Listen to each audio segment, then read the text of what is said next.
The Renovation by Edwin Thumboo. Topics to be discussed: author introduction, stanza analysis, conclusion.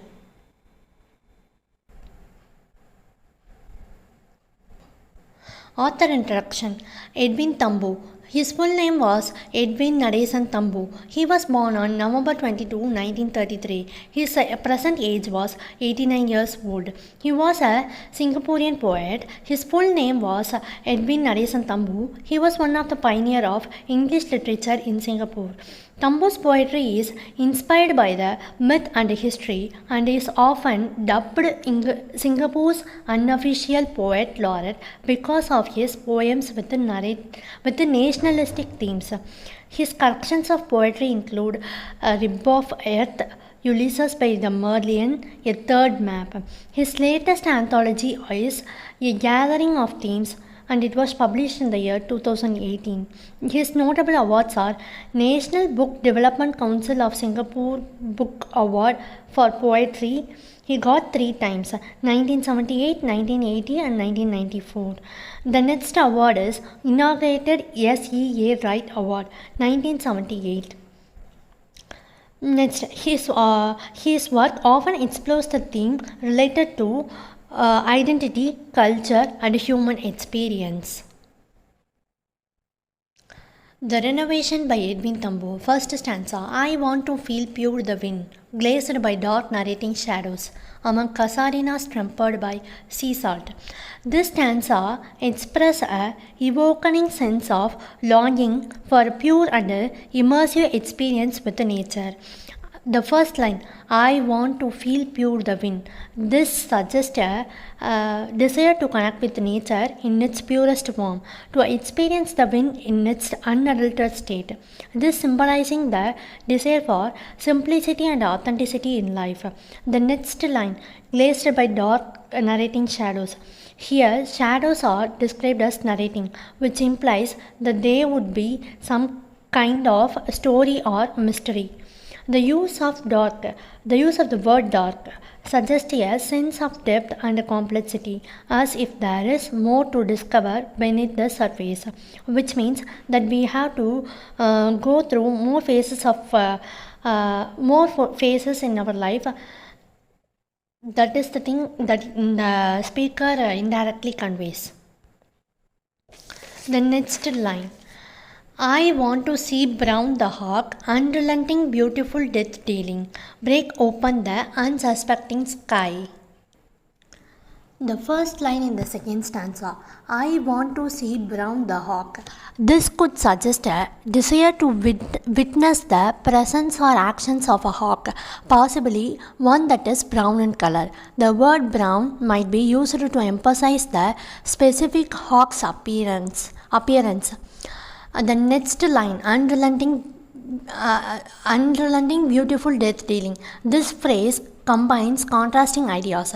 Unrelenting implies a relentless or unstoppable quality, while beautiful suggests something visually pleasing. Death dealing is a powerful and somewhat omnivorous term, indicating the hawk's ability to hunt and kill. So, this part may depict the hawk as a fierce and beautiful predator. The next line, break open the unsuspecting sky. Break open the unsuspecting sky. This part could be interpreted as the hawk's powerful flight or attack. The phrase break open implies a forceful and sudden action, and unsuspecting sky could refer to the unsuspecting nature of the prey as the hawk swoops down from the sky. Overall, these lines appear to convey a sense of awe and respect for the hawk's hunting prowess and beauty. In this stanza, the poet or the speaker indirectly conveys the thing that even though people are facing struggles, they have to move through they have to face the upcomings with a strong mind and be equipped to face all the problems like the hawk. Third stanza. I want to hear forked the tongue from an uncoiling body tracking lusty crickets in the loam. The phrase the forked the tongue. This phrase suggests the imagery of a snake or reptile which often have forked tongues. It can symbolize deceit or duality. Uncoiling body tracking. This line conveys a sense of movement and anticipation as if the body is slowly unwinding and following something with precision. Lusty crickets in the loam. Lusty here may imply a sense of desire or intensity. Crickets in the loam evoke a sense of nature and the earth. Connecting here crickets, which means small insects. Crickets in the loam evoke a sense of nature and the earth, connecting with the scene to the natural world. Overall, these lines evoke a sensual and somewhat mysterious atmosphere, where the speaker may be describing a scene of natural beauty or using nature to symbolize deeper emotions or themes.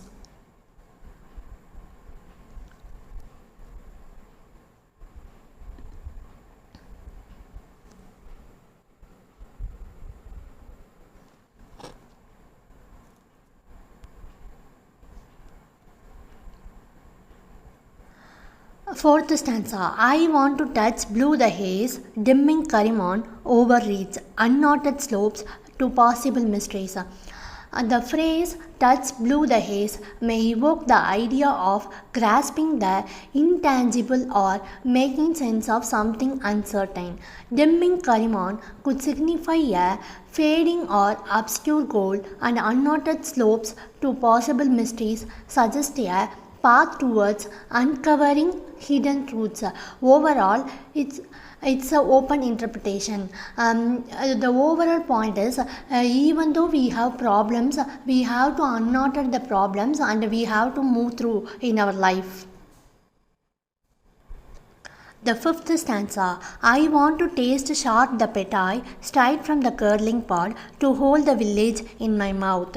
It sounds like it sounds like the author expressing a desire to taste petai, a type of bean commonly found in South Asia. Straight from the curled pod in order to that means he want to taste the petai straight from the curled pod in order to experience the authentic flavor of the village. This might be a metaphorical way of wanting to connect with the local culture and savor in its essence. These are the five beginnings the author wished for, and according to him, modernization is not about upgrading or upgrading in technology and these things.